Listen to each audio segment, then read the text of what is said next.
Johnny Mac with your daily comedy news. It's a very busy time in New York City, says Jimmy Fallon, because the UN General Assembly is officially underway. Yeah, more than 100 foreign leaders are in town to address the assembly, while some are just here to pick up a fiancé for 90 days, Trevor. But all the big names have shown up. President Biden gave a speech, Brazil's Bolsonaro gave a speech, and BTS gave a speech and filmed a music video inside UN headquarters. Completely real. Yeah, old people were probably watching this like, what the hell's a BTS? And young people were watching it like, what the hell's the UN? Trevor, again, it makes sense for BTS to show up at the UN. I mean, out of all the countries there, they probably have the most powerful army. Fallon, I love when the UN General Assembly's in session. There's no greater joy than watching the president of Romania walk into the M&M store. Seriously, when else are you going to spot the president of Latvia holding one of those restaurant buzzers outside Bubba Gump Shrimp? It's like, our table's ready, let's go, Kimmel. This was Biden's first speech to the General Assembly since taking office. He told the Assembly that U.S. military power should not be the answer to every problem. For that, we have alcohol and weed. Corden, I feel sorry for the UN translators who were working during Biden's speech. Imagine having to think of the Portuguese word for buckaroo right there on the fly. Kimmel. All of his leader friends from other countries were there too. The fellow from down under, big guy, too tall, Padre, Bucko, Slick, Fallon. After Bolsonaro spoke, President Biden made his address to the UN General Assembly. It was the first time he spoke to a room of world leaders, confidently knowing that they didn't have him on mute. From Deadline, Stephen Colbert is going to executive produce half-hour topical comedy series Fairview, an animated feature Washingtonia. Both come from CBS Studios. Fairview is a hyper-topical 8-episode series that looks at how national politics causes wild small-town drama in the natty light-chugging, grocery store, parking lot fighting, public urinating town of Fairview through the lens of its sloppy party girl-turned-pragmatic mayor, Kelly Sampson. All right. Washingtonia is an animated feature about a rising political star and his deeply incompetent staff navigating the way deeper incompetence of Washington. Now, I'm looking at this going, I feel like somebody's agent got Stephen Colbert some executive producer credits. I don't know. Maybe Stephen is drawing the damn thing himself, but this sounds to me like if we attach Stephen Colbert's name to this, it'll get press pickup and they'll talk about it on dumb podcasts. That's what I think's going on here. But I don't know. Again, Stephen might be writing every joke and drawing every frame. Just telling you what I feel. Stephen Colbert said, I'm so excited to participate in this press release, but I should mention that my deal to Fairview and Washingtonia is not yet closed. The main sticking point is money. I want more, and they don't want me to have more. I look forward to airing these projects as soon as this issue is resolved. Variety with the hack writing, can we talk? Because Variety's writing about Joan Rivers, so you have to go, can we talk? See, that was her signature. Oh, I want to throw up in my mouth. From Variety, Kathryn Hahn is attached to play Joan Rivers in The Comeback Girl, a limited series in development at Showtime. Variety reminds us that Joan Rivers died at age 81 in 2014, several days after she had stopped breathing during a routine endoscopy on her throat. She had been a revolutionary figure in the world of stand-up comedy, especially as a woman, and particularly during the 1960s when her star began to rise in New York's comedy scene. If you're older, you know all this. If you're younger, you may not know. She began her run of iconic appearances on The Tonight Show in the mid-60s, which eventually led to her becoming Johnny Carson's regular guest host on that show in the 80s.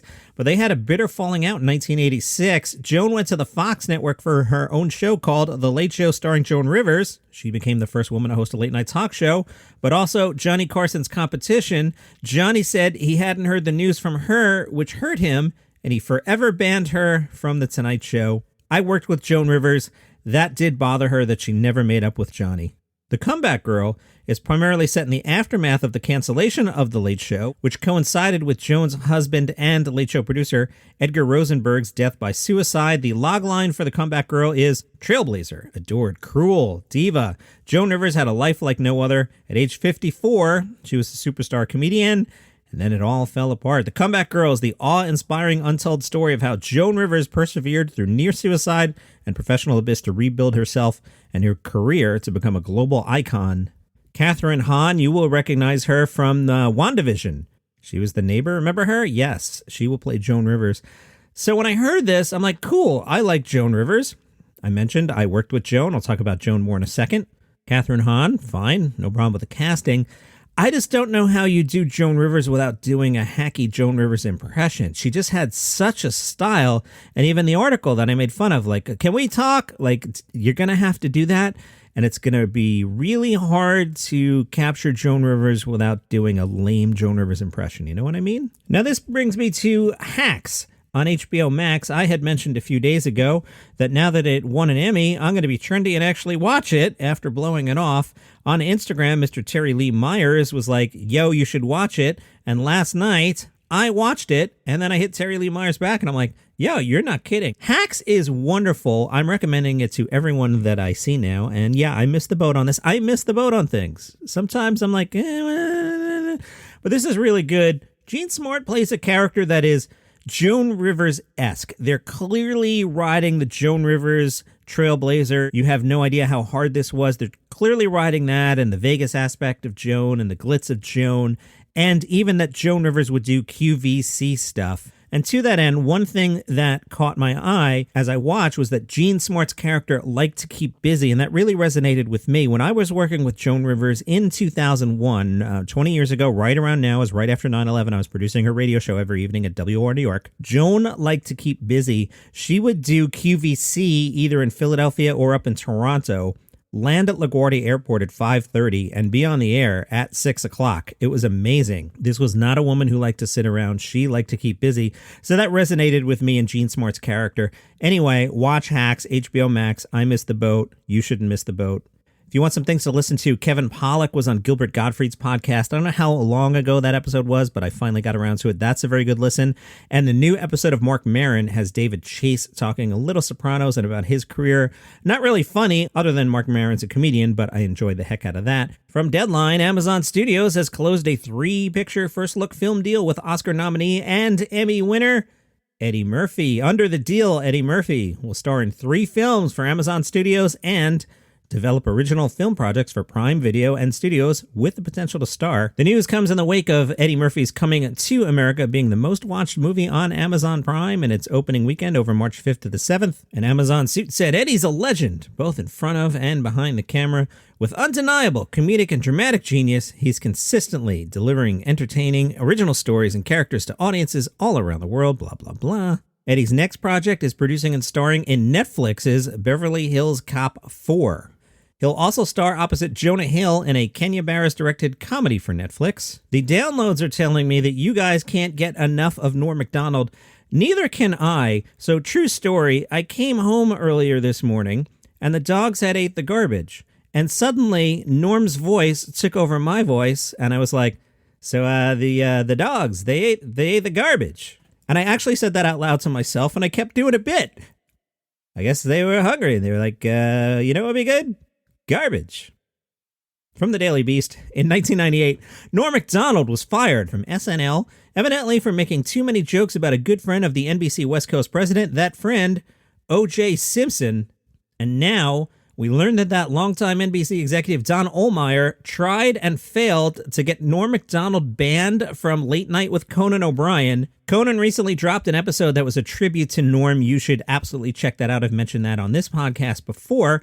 And they started telling the story. Andy Richter said one of Norm's bosses was friends with a murderer. Conan O'Brien jumped in and said, alleged. I've seen no proof, Andy. Conan said the word came down. You can't book Norm Macdonald anymore. And it came from the top from Don Ohlmeyer.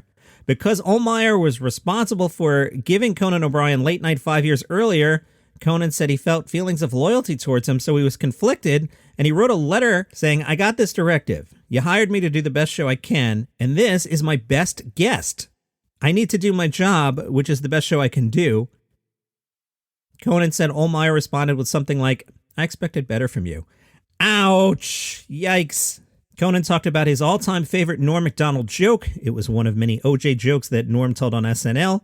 That joke, in a brilliant move during closing arguments, Simpson attorney Johnny Cochran put on the knit cap. Prosecutors say O.J. wore the night he committed the murders. Although O.J. may have heard his case when he suddenly blurted out, hey, easy with that. That's my lucky stabbing hat. Conan said he had a gnawing regret that Norm Macdonald will never get to experience all the adulation that's been heaped on him following his death. Again, yeah, the downloads on this podcast have been off the chain. You hear me doing Norm stories every day. I'm deliberately doing that. People can't get enough. Plus Mulaney gossip. We'll get to that. Don't worry. Conan said he took so much flack in his career. He took so much crap. And yes, he knew that he had fans, but I wish he'd been able to read the stuff that's being written about him. I wish he knew how beloved he is and also how in awe comedians are of what he did and what he meant. So you hear me begging for coffee. I'm like, guys, can you give me $5? Can you go to buymeacoffee.com/dailycomedynews and throw $5 in the tip jar?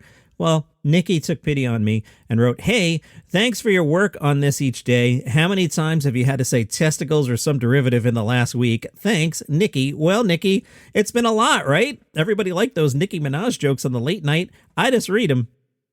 Thank you for the coffee. I went to the National Donuts chain as promised. Parked my car. I got a new car. I park it over in the back away from everybody. I don't want everybody to scratch my car. Went in. I order on the app too because I don't want to talk to anybody. I'm in. I'm out. And it was a large iced coffee with caramel and milk, my usual go-to. Nikki went to buymeacoffee.com/dailycomedynews. You can do that, and I will shout you out. And I've promised. Now, the recommended amount is $5. You can also do like a recurring thing where it'll just hit your card once a month. If you want to be a regular supporter of the show, I'd appreciate that. But as I've promised on the podcast, if you did give $1 million, which would be crazy, I would shout you out at least twice, probably 3 times as a thank you. It's gossip time. From Page 6, Ted Lasso star Brett Goldstein may be the show's heartthrob, but sadly for fans, he's dating fellow British comedian Beth Rylance. So I am a married dude, straight, but I can appreciate a good-looking man, and I was watching Ted Lasso, and I said to the wife, I find the character Roy Kent very handsome, but I don't find Brett Goldstein that handsome. And we talked about it. It's the way that Roy Kent carries himself, and he's got really nice tailored suits, and he walks really straight. We think that's what it is.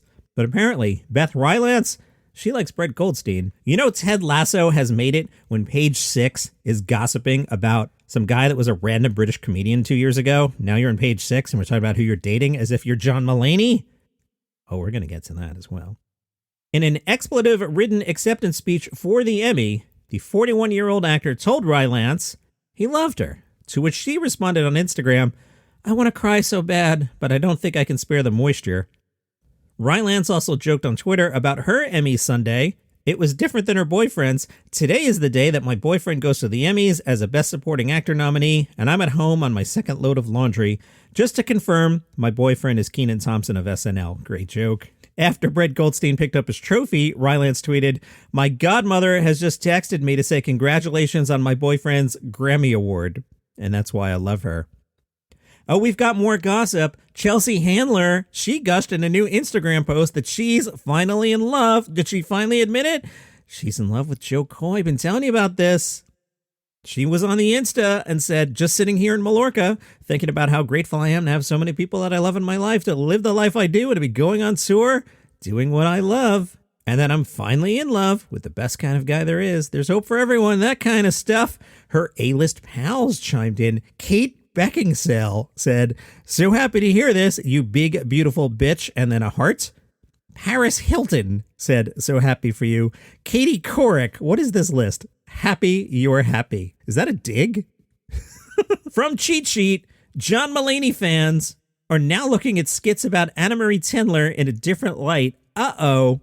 In his first major stand-up new in town, John Mulaney and Tendler's relationship was fairly fresh. He addressed the crowd and informed them that he had a girlfriend. He went on to point out how often Tendler pointed out obnoxious occurrences.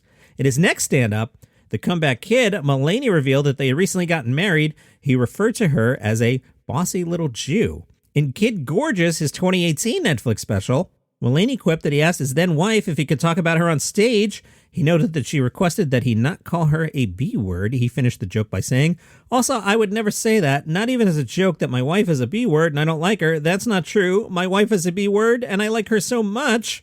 One Reddit user pointed out that many of Mulaney's jokes described Tendler as bossy and controlling. While Mulaney often spun the jokes in a positive way, fans can't help but notice them now and wonder if Mulaney was hinting at potential trouble in his marriage.